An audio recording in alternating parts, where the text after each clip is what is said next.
Assalamualaikum warahmatullahi wabarakatuh. Berjumpa kembali dengan kita tim melawan logika menerusi sejarah yang hilang. Di sini kita kembali di Desa Kalurip, tepatnya di Dusun Selambrang. Di sini kita ingin mencoba menguak sejarah dari makam Mbah Selambrong di makam Jombor. Menurut cerita warga gimana ini, Pak? Cerita dari warga bahwa si Mbah Kyai Selambrong itu dulu termasuk sesepuh yang ibaratnya dari Pedukuhan Selambrang sini, yang istilahnya dulu karena dengan kecanggihannya dalam membuat perangkap untuk menangkap ikan, misalnya kalau dulu jala, karena jala itu dilemparkan ke sungai dunia Kemrompiong, langsung misalnya terkenalnya namanya si Mbah Kyai Selambrong. Tapi sebetulnya nama aslinya si Mbah Kyai Jamaluddin. Ya, mungkin nanti dalam penelusuran kita akan menemukan sebuah jawaban untuk melengkapi dari cerita masyarakat Pak. Iya. Untuk itu kita segera meluncur ke makam saja. Tempatnya mana Pak? Sebelah sana ya. Monggo. Segera.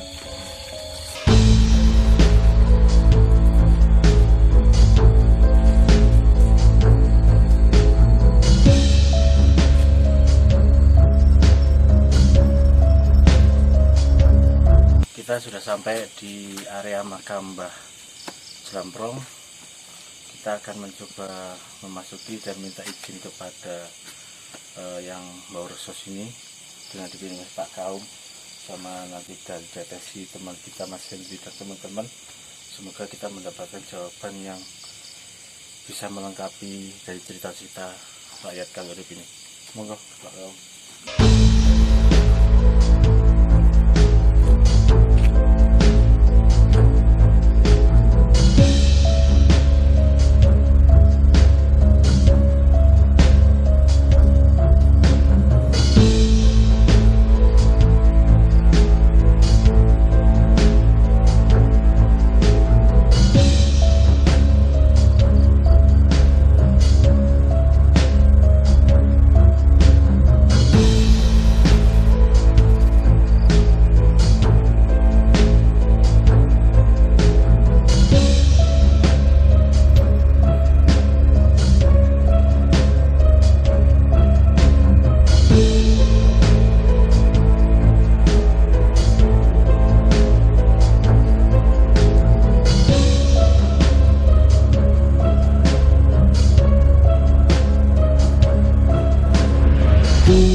Insya Allah di sekitar sini Mas. Ini kalau bisa agak dibikinkan sedikit buat biar berwujud makom. Kita berdoa aja di sebelah sini Mas, dipimpin.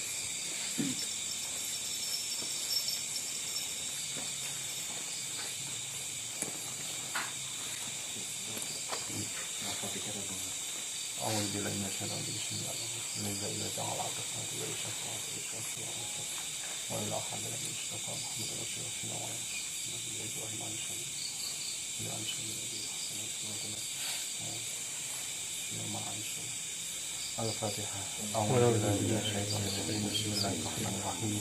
Alhamdulillahirabbil alamin arrahmanir rahim maliki yaumiddin. Iyyaka na'budu wa iyyaka nasta'in ihdinas siratal mustaqim siratal ladzina an'amta 'alaihim ghairil maghdubi 'alaihim waladdallin.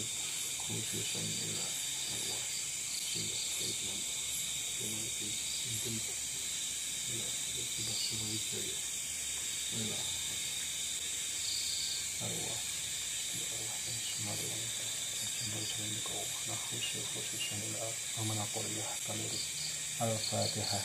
A'udzubillahi minasyaitonir rajim. Bismillahirrahmanirrahim. Alhamdulillahirabbil alamin arrahmanir rahim maliki yaumiddin. Iyyaka na'budu wa iyyaka nasta'in ihdinas siratal mustaqim siratal ladzina an'amta 'alaihim ghairil maghdubi 'alaihim waladdallin.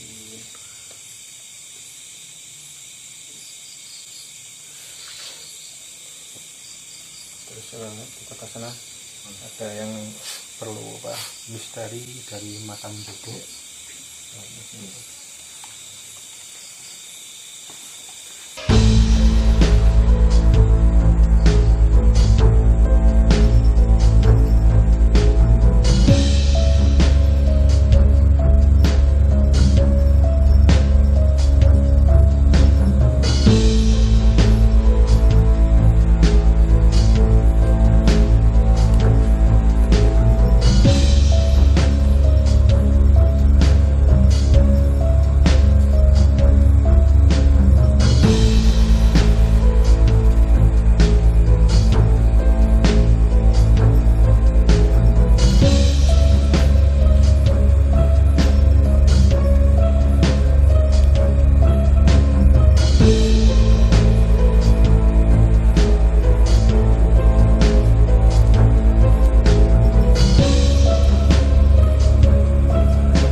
Ya, ini yang disebut makam Jogo atau makam luar, makam Jombor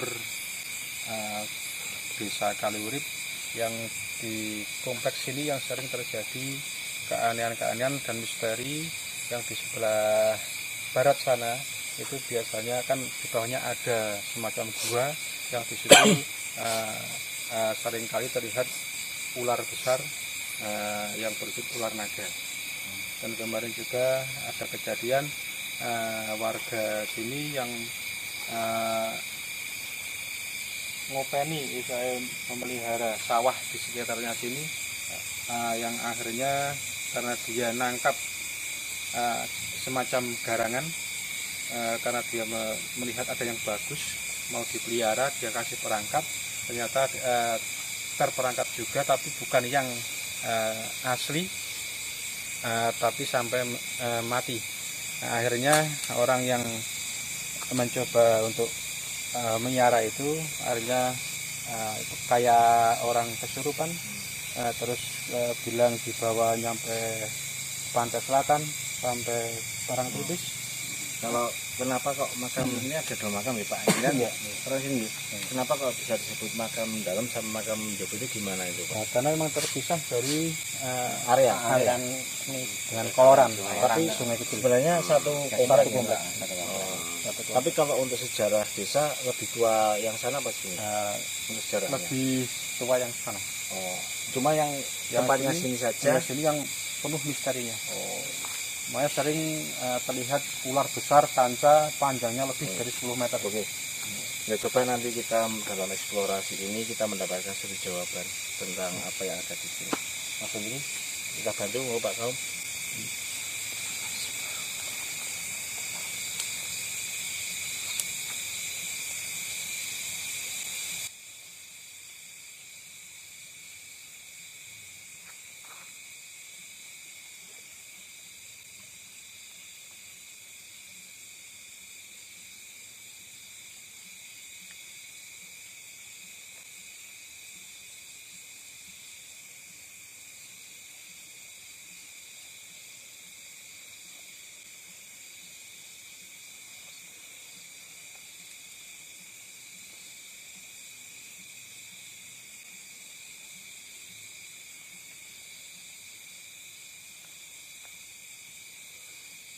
Baik, mungkin untuk penelusuran di area makam kita nanti lanjutkan visualisasi di tempat yang agak longgar ya Mas. Ya. Kita kembali ke tempat saja.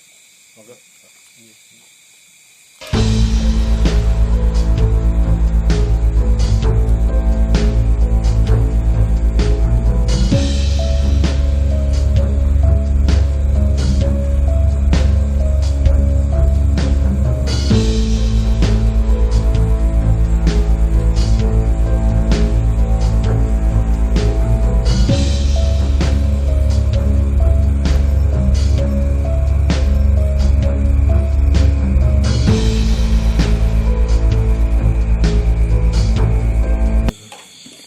Setelah saya lihat dengan kemampuan saya, dengan batin saya, itu di samping selokan itu pas saat tadi yang situ itu ada sebuah pohon.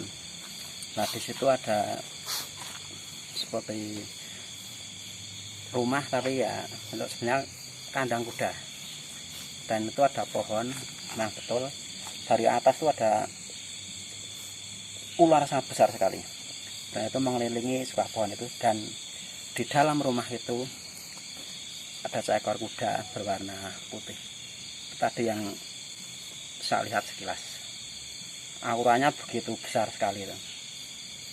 Dan mudah-mudahan nanti terpecahkan oleh rekan kita, bisa digambar. Terima kasih. Mas Lamprong niku nenek sewu sak ngertos kula nggih. Leluhur kita yang paling sepuh di pendiri Lamprang. Tahu saya ya udah sepuh sekali lah. Pokoknya waktu saya lahir dan sepengetahuan saya udah ada itu makam Mas Lamprong. Oke, setelah tadi kita menyusuri dari makam Mbah Jumbor, coba nanti kita dengan apa yang kita bisa melalui visualisasi kita coba gambarkan. Siap Pak? Siap.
Alhamdulillah setelah tadi saya mencoba untuk visualisasi dari eksplorasi kita di sana, walaupun sedikit berat mas, beratnya Pak. Memang di sini kita termasuk berada di medan di jalur kita ini jalur, dan memang dari kita berangkat tadi sampai kita di sini ya, mereka juga mengawasi kita. Jadi di sini saya ceritakan, sebenarnya saya agak ruwet ini ceritanya karena memang terlalu banyak cerita di situ. Ini saya pertama gambarkan di sebelah tadi di makam Jogo, tapi saya konsep itu yang di luar sana. Di luar sana itu saya melihat ada pohon sebelah sana tadi mas. Iya. Itu di situ sebenarnya seperti pasar. Dari bentuk makhluk itu banyak Pak. Bentuk makhluk dari seperti hewan, seperti manusia yang aneh, dan itu pasar. Tapi dia itu jalurnya ke arah selatan. Nah dia menuju selatan, mungkin daerah sini mungkin ada sesuatu ya, saya nggak tahu. Tapi dia tidak jauh dari tempat itu, dia menuju ke sini. Dan sebenarnya itu jalur. Bahkan di sini bukan hanya yang tampak seperti makhluk-makhluk aneh, ada ular besar yang sangat besar sekali, ada seperti belut besar juga, ada banaspati di sekitar sini. Seperti api, kadang dia naik, kadang dia turun. Ya. Harimau juga ada, tapi yang lucunya harimau itu kadang-kadang bisa berwujud kepalanya harimau, badannya manusia, kadang bisa berwujud harimau utuh gitu. Ya karena siluman mungkin ya, tapi sebenarnya dia hanya lewat melintasi, walaupun jalurnya hanya gorong-gorong gitu. Di sini saya juga melihat ada dimensi yang pas sendiri tadi ada kita melihat seperti ada kandang kuda, tapi di sini saya melihat ada dimensi tempat peristirahatan mungkin sini ya. Atau tempat pemukiman apa, saya kurang jelas karena kayak terhalang ya. Saya terhalang dengan banyak sekali makhluk-makhluk ini mas. Kenapa makam luar sama makam sini agak berbeda? Karena mungkin dari aura dari simbah ini, simbah di pohon besar ini. Dulu saya melihat itu tempat untuk bertapa tertirah, tempat untuk caranya hening ya. Di situ saya melihat itu memang dia dijaga oleh banyak sekali makhluk-makhluk. Tidak hanya seperti ular, harimau juga banyak di situ yang menjaga dia. Di sebelah makam lagi memang ada semacam mungkin dia dari zaman Mataram awal, panembahan Senopati itu. Dia di situ mungkin kalah dalam peperangan, dia beristirahat di tempat sini bersama para prajurit atau keluarganya, beranak pinak di sini, dan sampai akhirnya dia meninggal di sini. Sebenarnya memang di sini bukan hanya makam-makam umum, tapi banyak makam lama yang nggak terawat, bahkan yang sudah longsor ke sungai, ya tergerus-gerus itu. Sebenarnya kalau kita flashback kembali, kalau kita bisa merawat peninggalan luhur atau sejarah-sejarah luhur, mungkin kita akan bisa mengambil hikmah dari apa yang mereka kerjakan di sini, apa yang mereka membuat tempat ini semakin dikenal oleh dunia luar. Karena simbah-simbah ini memang orang-orang yang pintar, tidak hanya dalam bidang kanuragan, mereka juga dalam bidang teknik dia pintar. Orang-orang ini, makanya dia senang di sini dan mengembangkan desa ini. Mungkin mbah-mbah ini juga termasuk salah satu pendiri-pendiri desa Kaliurip ini. Cuma kalau saya tadi ya di pohon besar itu, tempat itu memang ada orang yang mungkin mengasuh, tilah, bertapa di tempat itu. Karena sudah terlalu lama timbul memori di situ. Dan ditambah dengan dimensi lain ada makam di situ. Tapi makam yang lebih tua sebenarnya tempat itu adalah untuk tilas, penjelasannya, untuk bertapa gitu. Kalau yang paling sangar di tempat ini memang daerah yang makam Jobo, karena tadi saya sempat dicoba tarik kakinya di selokan itu seperti terganggu gitu. Oke Pak, untuk malam ini mungkin sedikit kita memberikan edukasi tentang sedikit sejarah, karena sejarah itu harus kita gali sedikit demi sedikit untuk perkenalan kepada generasi muda yang akan datang. Untuk malam ini mungkin kita sudahi, Mas Hendri, Pak Kaum, Mas Bimo, Aris. akan kita sambung lagi bersama tim melawan logika menelusuri sejarah yang hilang. Wassalamualaikum warahmatullahi wabarakatuh. Waalaikumsalam warahmatullahi wabarakatuh. Ya gitu. Setelah penelusuran dari tim lawan logika, akhirnya kita juga bisa mengetahui bahwa dulunya di makam Jombor Sari itu yang di bawah pohon besar yang pohon gedoyo itu termasuk mungkin semacam prajurit atau yang dari Mataram kuno itu yang juga dulu pernah menemui. Terus yang makam Simbah Kyai Jelamprong itu yang sebetulnya itu yang ada di bawah pondasi. Jadi tidak di dalam cungkupnya. Dan terus yang di luar makam luar itu memang dulu sejarahnya ada kuda putih yang itu memang diserahkan ke Mataram yang untuk tunggangan dari Raja Mataram. Terus yang semacam ular besar ini memang dulu saya juga pernah bertemu. Waktu itu juga saya juga bertempur sama beliaunya, dan alhamdulillah karena memang kita ingin merawat menjaga desa Kalirip, akhirnya beliaunya juga hanya merestuinya.